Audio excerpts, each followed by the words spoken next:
Second keynote speaker is Rose Schuler from Intel. And anyway, she is VP GM of Communications at Intel. And she owns the all networking, communication, and I believe the storage business. It's a pretty significant business, and Intel is making serious commitments to networking going forward. So that's very encouraging as well. And to SDN, I hear she's going to make some big announcements today, so I'm looking forward to that.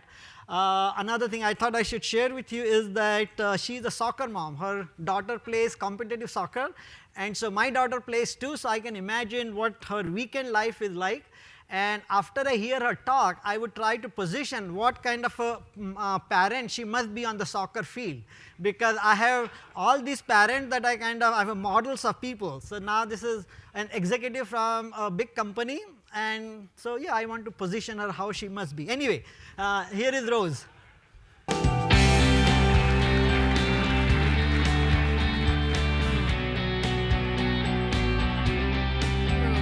Obviously, I hope you have my email now. That's kind of embarrassing, actually, that it took you that long to get my email address. And I hope that you see me today and you create your persona of me today on stage and not what you would see as a soccer mom on the soccer field. I'm not sure that's the memory that I would like you to have of me, because I can get pretty competitive in that arena. So thank you for the introduction. And I have to say that I'm very pleased and honored to be standing in front of all of you today. And in preparation for this event, I just stepped back for a moment. And I stepped back and I said, oh my gosh, we are in the middle of a huge technology change, a transformation, a strategic inflection point on how we address the end user demands of our industry. And as I started to think about strategic inflection points, it brought a really warm memory to me, a memory of a man who was a technology innovator. He changed the way that we work, the way that we play, the way we communicate. He had a very large impact on my own personal journey, on my career and on my life. And that man was Andy Grove. Andy Grove was the CEO of Intel when I started in 1989.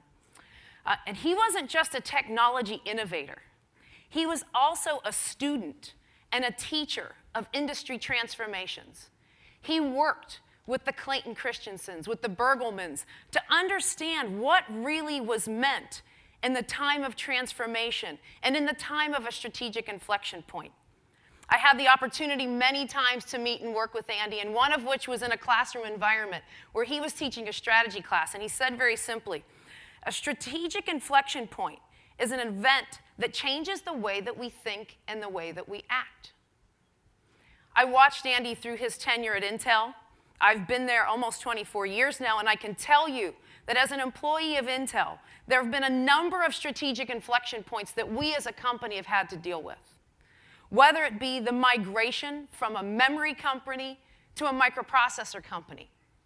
Probably the most difficult one, and the one that's similar and analogous to what we're facing with SDN, is having a company that delivered high-performance, high-ASP CPUs and acknowledging the introduction of the low-cost PC and putting a strategy in place to adjust the company and respond to the end-user demands. Responding to end-user demands is something that Guru mentioned, something that Bethany mentioned, and it's why we're here in this audience today. Andy would often say, when you see these strategic inflection points, you have to decide, are you the disruptor or going to be disrupted? Let's look at some other transformations that occurred. Mr. Watson, come here, I want to see you. 9 very simple, brief words communicated by Alexander Graham Bell that drove an inflection in communication. That initial call took us from that funny-looking cone on the left-hand side of this slide to the curly cord that connected us to the wall, carrying only voice that we used to hide around the corner and talk to our friends so our parents couldn't hear. And then we were untethered. We could walk around and communicate freely. And now that device, that experience has transformed into social networking, video, data. A true transformation in an industry over 135 years that created trillions of dollars of end user value. And more recently, Timothy Berners-Lee in 1990 sent the first HTTP request, really creating what is now known today as the World Wide Web, changing the way we access and provide information globally. So before I get started today, I want to ask you guys all a simple question. I want you to think about the conversations that you're having in your companies today and decide, are we at a strategic inflection point? Are we facing a transformation in networking, server, storage? Are you spending hours within your organizations deciding how you are going to act, how you are going to think, how you're going to invest, and how you're going to innovate for the future? I can only provide you Intel's perspective. And in my brief tenure and working with the networking organization, I can tell you that we are consumed. We are focused, and we are investing on how we respond and provide technologies to accelerate the transformation and the strategic inflection point we see in front of us. But in every situation where we see a strategic inflection point, and you heard Guru mention this, Bethany, you covered it very, very well, there's always a problem statement that people are innovating in and around. And what are those problems that we're trying to solve? When we look just at the telco environment, in 2016, IDC forecasts that there will be $1.8 trillion in operational expenses, $350 billion in CapEx on a revenue basis of $2.2 trillion. There is a very simple set of end user problems that need solved. How do we help the end user community save money? And how do we create a platform that's standard, that allows for innovation and deployment of new services that allows them to make money? It really boils down to two simple statements: saving money and making money.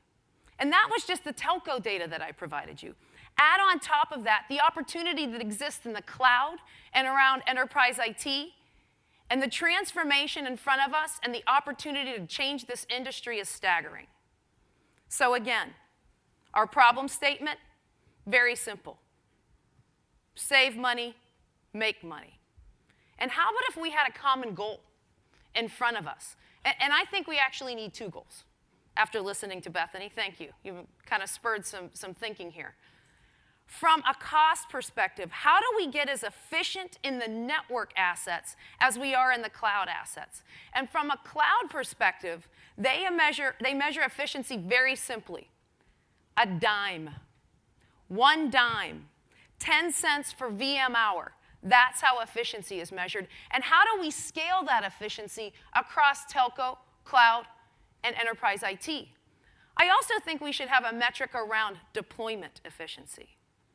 Today's networks, as was mentioned previously, take months potentially to provision new services. How do we make that weeks, days, minutes, creating, again, tremendous value for our end users?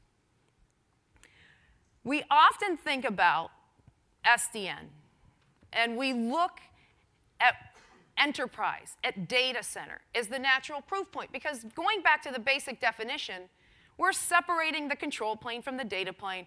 What nodes have control planes or data planes? Switches, routers, network appliances. We've looked at all those use cases. But we believe that we're just at the tip of the iceberg. And last year, we actually saw a tremendous amount of momentum as Google got up on this stage and said, we've deployed this in WAN to WAN. And now, the news this year is now it's inter-data center production deployment of SDN. So we have use cases in the data center. We have production-worthy implementation. We are beyond the hype and in the production environment. But I would argue we've only seen the tip of the iceberg. Look at the opportunity just based on that simple definition of separation of control plane from data plane.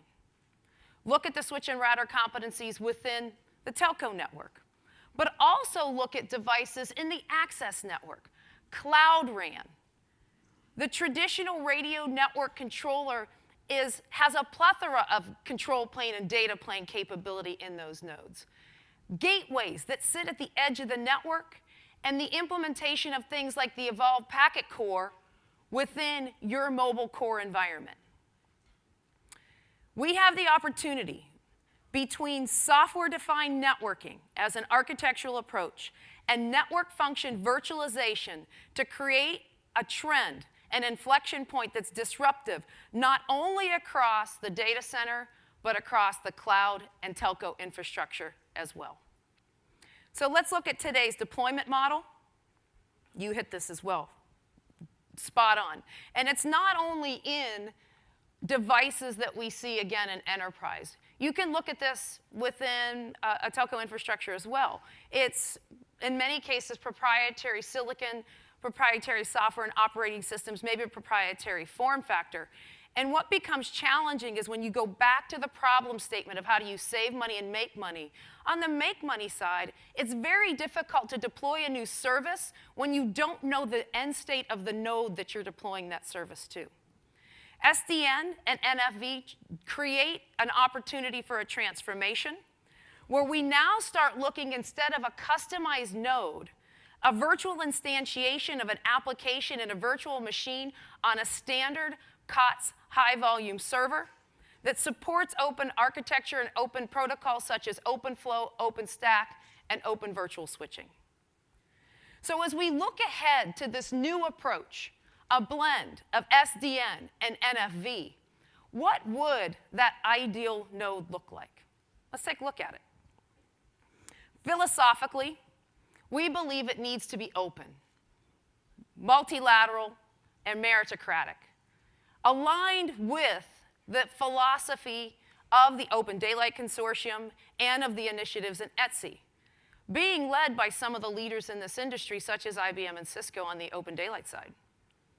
We also believe you need that open source controller. We don't believe that you overlay it on existing proprietary implementations. We believe in openness of the APIs, the northbound and the southbound, because that's how, again, as was previously stated, you spur the innovation and the ability to deploy new services. We want that node and that capability to support, but not limit to, Open vSwitch, OpenFlow, and OpenStack. And we believe you absolutely need a reference design to begin to spur and model that new way of thinking. So as Guru announced, we do have a few things that we want to announce today.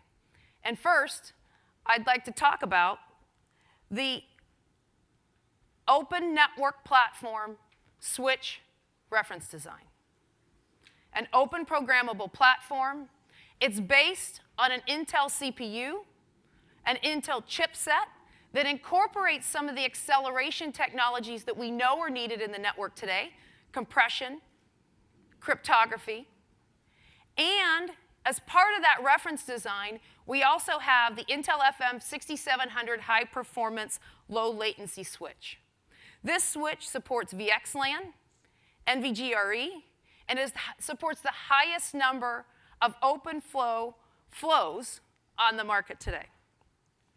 Not only are we enabling the hardware component of this reference design, but we've worked very closely with Wind River Systems to develop the open network stack on top of this hardware platform. It has legacy layer 2 and layer 3 support.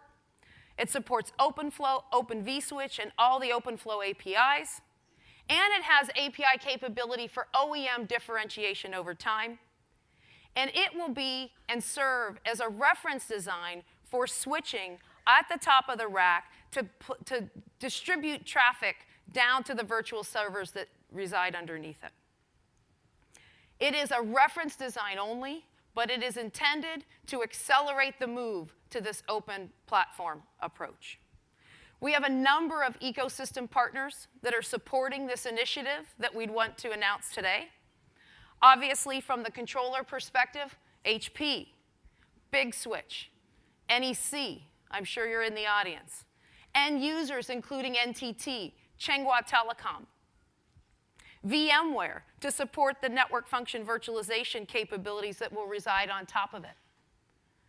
AT&T Foundry as a proof of concept and pilot location, as well as you'll see Verizon on stage shortly talking about some of this capability. And finally, we want to acknowledge the first production deployment based on this reference design coming from Quanta. Now, that's physical switching. How about if you would want to do switching in software, virtual switching? In that use case, something is required, and that's the ability to move small packets at line rate through a standard high-volume server capability and architecture. We've had a technology that we've been working on for quite some time called the Data Plane Development Kit. The intent of the Data Plane Development Kit was to do the queuing and ring function optimizations, memory management, flow classification, and optimize our pull mode drivers in our NIC environment to make sure that you are getting the highest level of small packet 64-byte performance that you could achieve on an Intel architecture platform. We have taken this capability and we're optimizing it under the Open vSwitch framework and environment. We've put in place acceleration targets such that we want to achieve 10x for physical port-to-port switching and 5x from virtual machine to virtual machine. It'll be based on open control interfaces. We've taken the forwarding engine and incorporated huge packet tables, page tables, excuse me. We've modified the daemon to connect to these huge page tables, and we've put it in user space so we can allow the industry to innovate around the capability. So now we have a reference design for physical switching. We have performance improvements via DPDK Open vSwitch optimizations that now allow for the third announcement, which is a server-based reference design. The Open Network Platform Server Reference Design, again, based on standard x86 COTS platforms, supporting the same software infrastructure that we have put in place under the same APIs that will exist for physical switching. OpenFlow, OpenStack, and then inclusion of the OVS optimized with DPDK. That will allow us now for the acceleration of the packet through the VMs and back out to the network. That, coupled with virtualization technologies, you can begin to see the power of the converged infrastructure that Bethany referred to, that Guru was talking about as the right way to go about enabling this new approach, which is a scalable, flexible infrastructure that allows for the deployment of new services and capabilities. And we're going to continue to invest to lead this paradigm because we believe that under that southbound API that was discussed in the SDN architecture, we want to make the silicon and software investments to allow for that open platform to exist, to have a unification of your ability at the controller level that based on your quality of service or your packet throughput or how you want to pin that flow, to have it be done in either a physical or virtual instantiation of that switch that resides under that API. And we believe with this type of approach, we can transform the infrastructure one flow at a time. Now with that, let's look at a couple proof points. We've got to get this beyond PowerPoint and into production. The first I'd like to talk about is actually a telco network infrastructure opportunity and proof of concept that we have been working very closely with Tieto on. As you can see, through the orchestration layer and using OpenStack, they've instantiated what was a unique node in a mobile network core, whether it be the serving gateway or the packet gateway or the XGSNs or another security application in a virtual machine instantiation that sits on top of DPDK and their telco carrier-grade IP stack. In conjunction, they use OpenFlow through the controller to access the Open vSwitch and access the underlying architectures. And again, we have a demo of this in our booth, and we would encourage you to take a look at that. Next, again, another telco example. NEC and Telefonica in collaboration to do network virtualization on the Evolve Packet Core using commercially available solutions, standard COTS IA server, DPDK, optimized vSwitch, again, virtualization of many of those functions. It applies to the data center. It applies to the enterprise IT environment. It applies to the cloud, and it applies to telco. And we're starting to see the proof points that show the production worthiness of this architecture. One of the key aspects of this architecture is to be able to virtualize the network functions. And so at this point, I would like to bring up on stage one of the leaders in virtualization in our industry to talk more about the collaboration with Intel and network function virtualization. Alwyn Sequeira, please join me. He's the Vice President of Networking and Security at VMware. Thank you, Alwyn. Hello. Thanks, Rose. It's a privilege to be here on stage with you, and good morning. VMware and Intel, as you all know, have had a long-standing, successful collaborative history as we've driven server virtualization on top of x86 platforms over the last decade. And that's been an incredibly important transformation, leading to incredible agility, efficiency in the data center. And today, it is what paces all data centers. More than 60%, 70% of the world's workloads today run virtualized. There's no reason for that not to be at 100%. But that has completely transformed the data center, leading from server virtualization to private clouds and hybrid clouds, public clouds, if you will.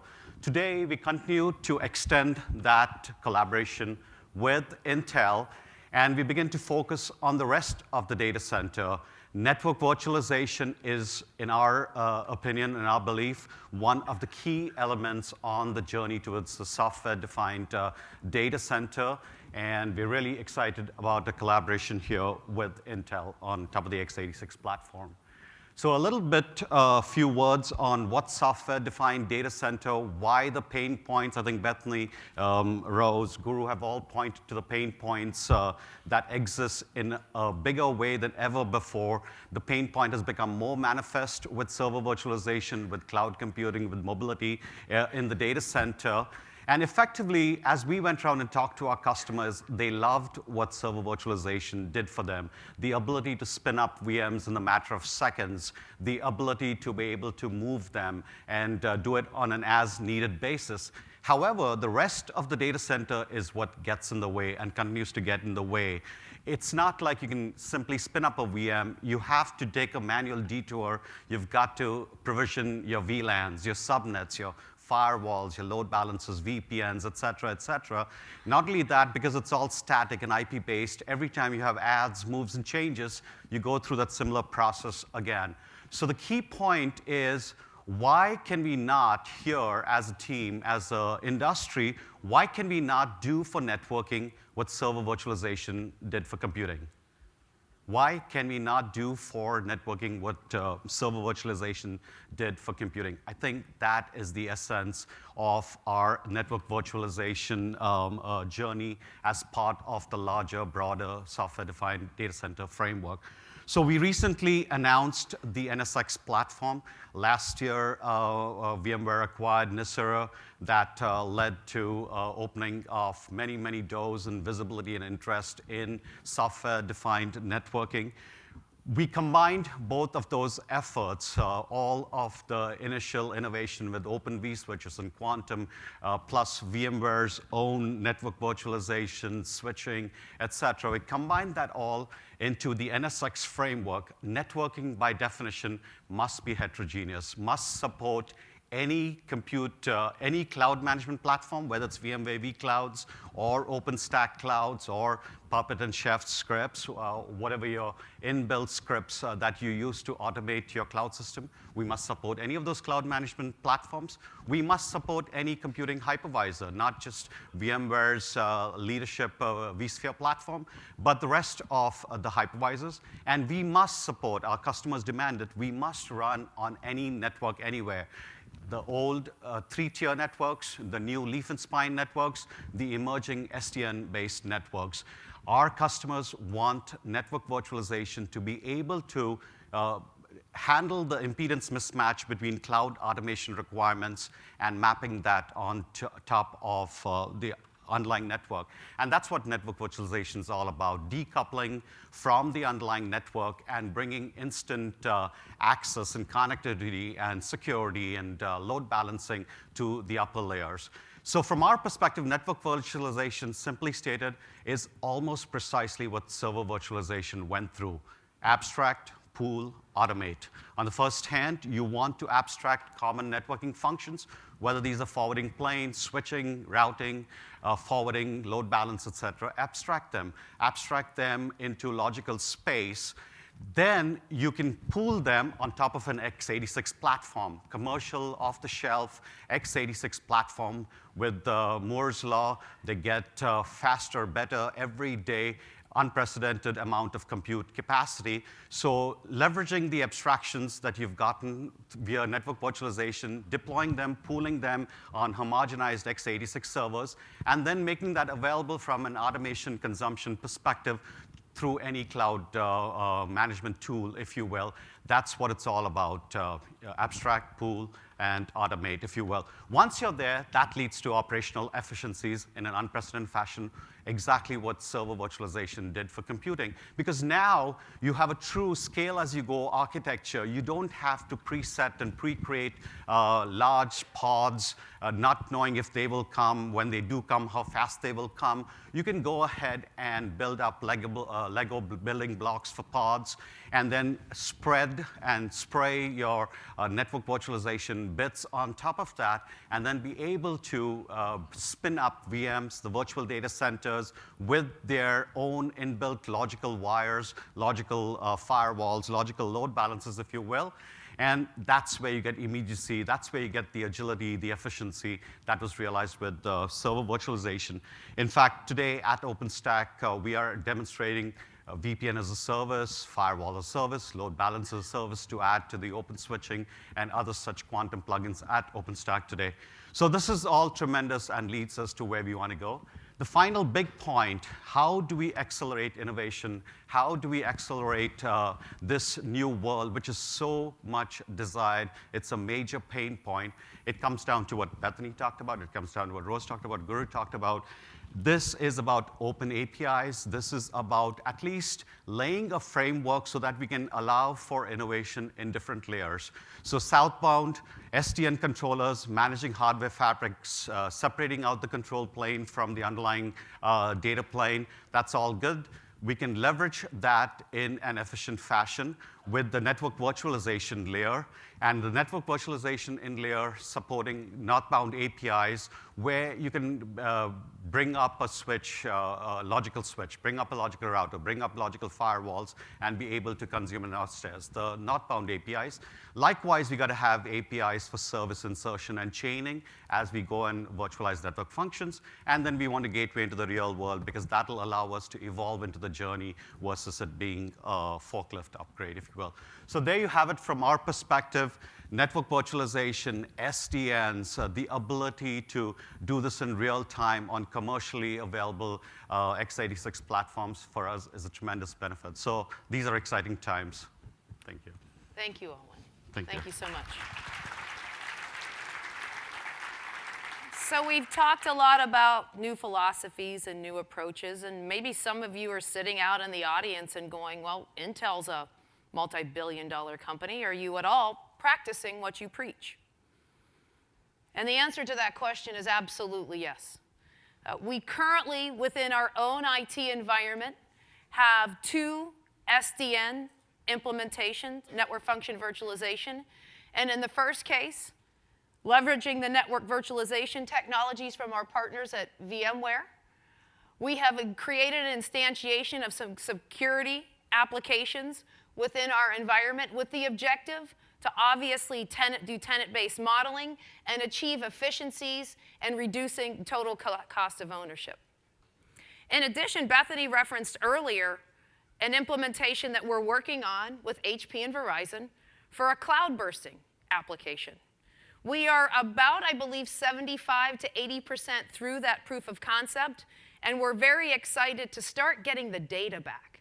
The data that shows how much money, how much time, what efficiencies that we can collect out of this deployment. To talk more about what Verizon's doing in the vein of SDN, I would like to introduce Prodip Sen.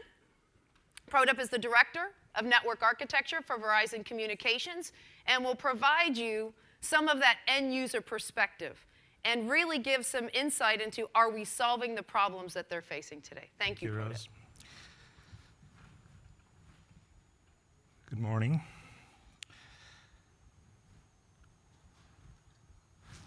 Oh, I went back, sorry.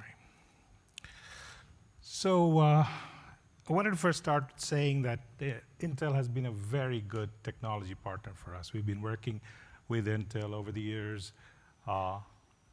They've shared with us their vision, their roadmaps, where they're going, what kind of capabilities we can look for in the future, and how we can use them.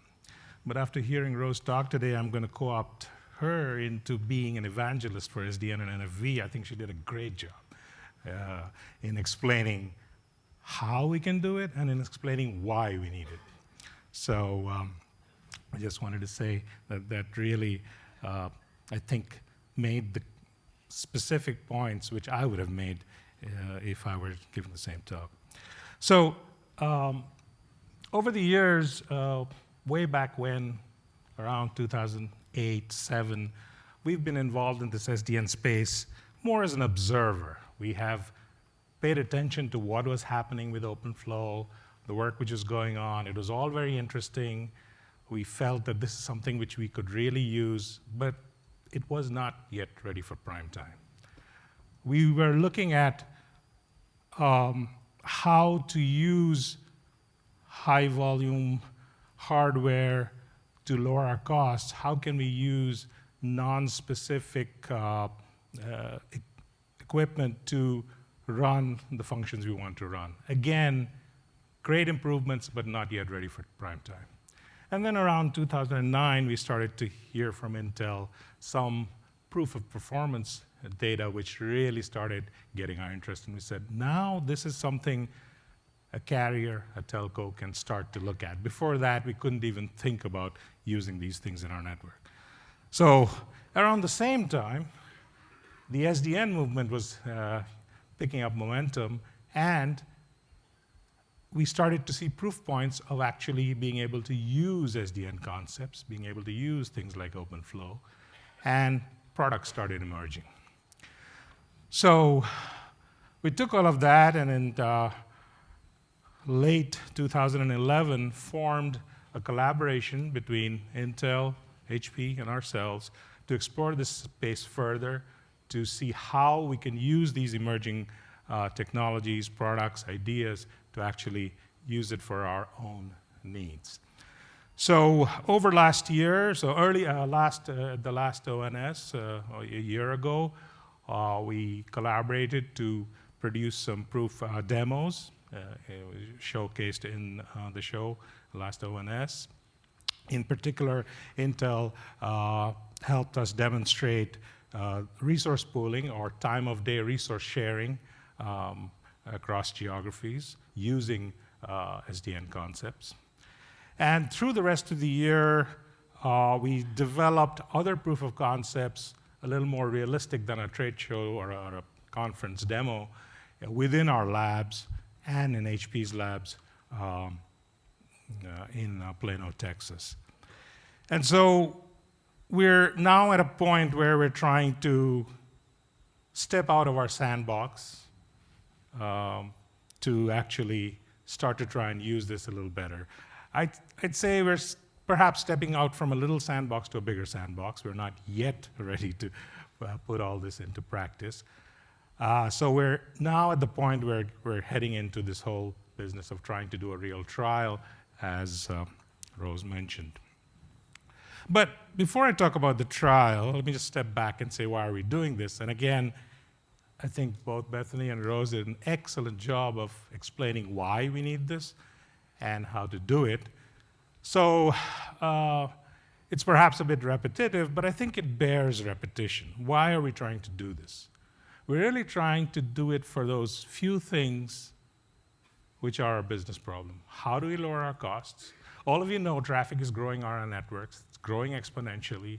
We cannot afford to build networks as we have been doing in the past. It just is not possible. If we keep doing that, we're going to go out of business.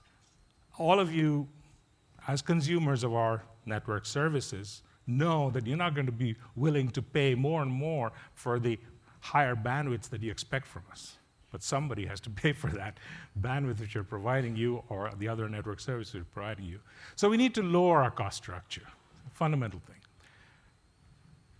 Rose and Bethany talked about operational expenses. Our operational costs swamp our capital costs, factors of magnitude. So we need to lower our operational cost. We need to do smarter things with our network. We need to be able to use our network in much better ways. Again, both of them have talked about business agility. You all know how long it takes to get a circuit up, right? I've tried it myself from inside the company, and it takes the same time. I can tell you, I don't have any faster way of getting it up. Case in point was the connection we wanted to do to HP labs and to Intel labs. So we really need to be able to get our services out in the network faster. We cannot afford the old telco time anymore. We can't afford 2 years to deploy a service. So that's the other thing, service velocity, business agility. And of course, once we have all of this, we want to be able to monetize the infrastructure we have in new ways. And to do that, we believe the 3 or 4 fundamental things we need are the ability to control our networks better, application-aware service routing. I mean, if you crystallize all this talk about SDA and OpenFlow, what does it really do from a user perspective? It really allows the network to behave in accordance with the wishes of the service and applications. That's what we need. We need service-aware routing. We need application-aware routing. We need to be able to move network functions to different places. We need to be able to share resources across various services and business units, so virtualization of network functions. Cost, we will need to implement as many of these as we can on standard high-volume hardware so that we're not paying for some special capability which we don't necessarily need. And of course, on top of all of this, we need orchestration of all of these capabilities. And on the left is you have a 1 million foot view of a network architecture. Obviously, there's a lot more detail behind this, and you've seen various versions. But in the data center, you already have the notion of orchestration with the hypervisors and the stuff around them, which all the data center users are familiar with. We're starting to see the notion of controllers being able to manage groups of switches, but you need something above to be able to orchestrate across both the compute, storage, and network resources. And again, there are some things emerging here in the data center space, but to use it in networks like ours, we need a lot more. So that's what we need. So as I said earlier, we're starting on this journey to try out these things. And I'd like to just reiterate what you've heard from both Bethany and Rose, that we are starting a trial on, in this particular case, we're starting with a cloud bursting example where Intel IT is the customer. The instantiation will be in Intel's labs in Portland. We have labs in Waltham, Massachusetts, where we will be instantiating an instance of say, a Verizon public cloud. And the use case is very simple. Resource requirements on the Intel data center side. They're running out of resources, or they need to move large amounts of data temporarily to accommodate something else, and they request the network for both compute and network resources. The network resources, the compute resources get allocated, the network bandwidth is opened up through the network to allow them to do this. So that's essentially the use case. We are in this trial actually going to use our network services. So part of this will be Verizon's private IP network service. And around that, we will have OpenFlow switches and controllers from HP and other pieces of equipment we need, orchestration from HP, and in fact, compute orchestration from VMware. We'll be using that. So all of this together will help us, instantiate this use case. And as you can see, this is not within one data center.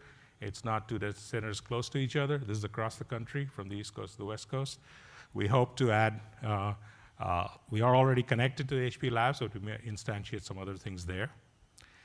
And I'd like to take this opportunity to also announce that this is an ecosystem we've been building. HP and Intel are our partners. We have other vendor partners who are providing specific functionality for us, Brocade, Radware, others. And I'd like to just announce that NEC has recently stepped up and offered to be a partner here. So we will be connecting this setup up to two of NEC's labs, one in Santa Clara, one in Heidelberg, Germany. And hopefully we can do some more interesting things with that setup. And with that, I'll hand it back to Ro. Thank you. Thank you, Prodip.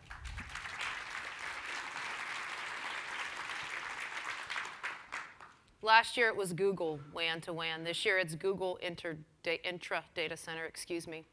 We've seen proof points from HP, from Verizon, from VMware, from Telefonica. You've seen other public proof points from British Telecom and China Mobile. SDN and EDA-V are in a position and poised to transform the way we deploy infrastructure today. We're going to, as Intel, continue to work with our collaborators, both the ISVs, but also the hardware platform providers, the existing supply chain, to accelerate this transformation and bring these technologies to market.